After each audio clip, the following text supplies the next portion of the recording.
Igreja. Estamos falando de quem? Afinal de contas, há muitas dúvidas sobre a pessoa da igreja. A própria Bíblia, a palavra de Deus, apresenta a igreja como um corpo vivo, o corpo do Senhor Jesus Cristo. E nós, quando lemos o livro de Atos dos Apóstolos, o único livro histórico no Novo Testamento, vamos estar acompanhando a história do nascimento da igreja. A igreja, como corpo de Cristo, ela tem um poder sobrenatural quando ela obedece à cabeça. E a cabeça da igreja, ou o cabeça da igreja, é o Senhor Jesus Cristo. Atos dos Apóstolos, ele vai nos apresentar a história não só do nascimento da igreja, mas o seu desenvolvimento.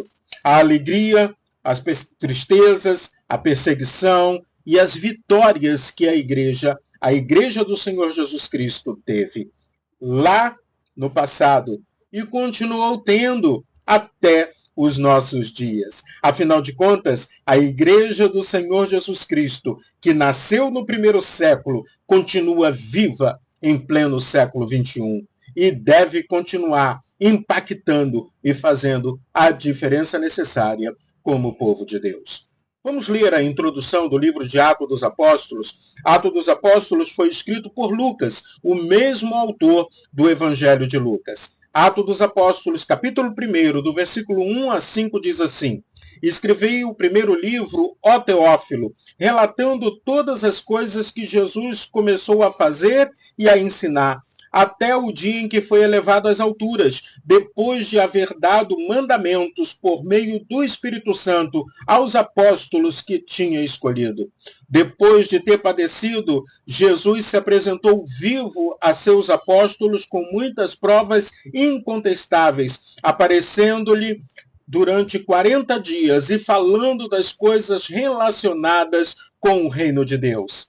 E comendo com eles, deu esta ordem: não se afastem de Jerusalém, mas esperem a promessa do Pai, a qual vocês ouviram de mim. Porque João, na verdade, batizou com água, mas vocês serão batizados com o Espírito Santo dentro de poucos dias. Primeira característica de uma igreja é obediência ao Senhor Jesus Cristo. Lucas, que era uma pessoa detalhista, que fez pesquisas, que acompanhou a história, não demonstra em nenhum momento que houvesse discussão com as ordens dadas por Jesus. Pelo contrário, diz-nos o texto bíblico que em torno de 120 pessoas estavam em Jerusalém orando ao Senhor por aproximadamente 50 dias, porque Pentecostes era uma festa tradicional do judaísmo. Não havia um planejamento estratégico para o que iria acontecer. A única coisa que os apóstolos e aquelas pessoas, as mulheres que estavam junto com eles, estavam fazendo é obedecendo a Jesus o Senhor. Então, a primeira característica da igreja é obediência ao Senhor Jesus Cristo. A segunda característica que nós aprendemos sobre igreja é que a igreja ela sabe qual é a sua missão.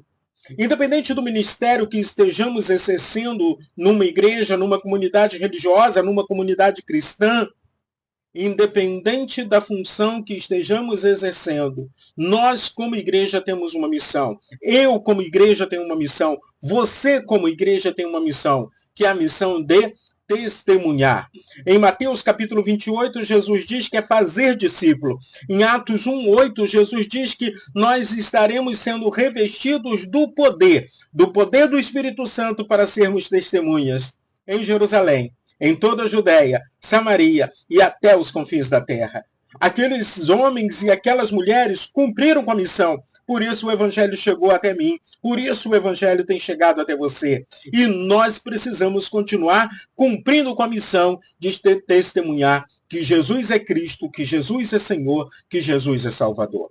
Olhando para aqueles cristãos, nós também aprendemos que Jesus Cristo é o mesmo ontem, hoje e para todo sempre. eternamente. Deus é imutável. O poder do Espírito Santo é o mesmo lá de Atos dos Apóstolos. Então, a igreja apenas precisa obedecer e testemunhar e ver o resultado do poder de Deus na vida da comunidade.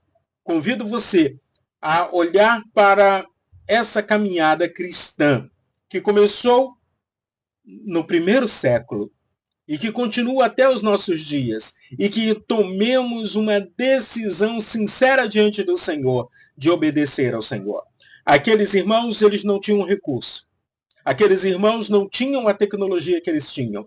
Aqueles irmãos confiavam e dedicavam a sua vida ao Senhor. Aqueles irmãos tinham poder. O mesmo poder que podemos ter hoje.